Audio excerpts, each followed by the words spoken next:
ఒక విషయం ఏంటంటే ఇప్పుడు సోషల్ మీడియాలో ఎలాంటి పోస్టులు పెట్టకూడదు, పర్టికులర్ గా లేడీస్ గురించి అబ్యూజ్ చేయకూడదు అని ప్రెసెంట్ గవర్నమెంట్ చాలా స్ట్రిక్ట్ గా ఉన్నప్పుడు మరి నా మీద కూడా నేను ఫస్ట్ టైం వంశీ గారిని అరెస్ట్ చేశారని బయటికి రావాల్సి వచ్చింది.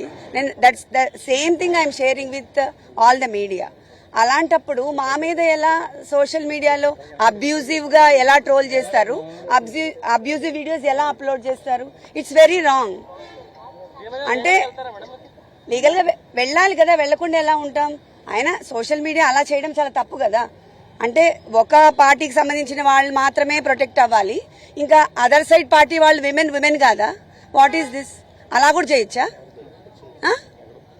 దయచేసి సోషల్ మీడియాలో ట్రోల్స్ ఆపండి, లేకపోతే మేము ప్రైవేట్ గా ఆల్ విల్ బి స్యూడ్. అలా చేయడం చాలా తప్పు. మీకు ఏమైనా ఉంటే లీగల్ గా వెళ్ళండి, లీగల్ గా మాట్లాడండి, అన్నీ చేయొచ్చు.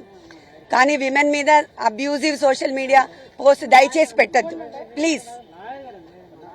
Thank you.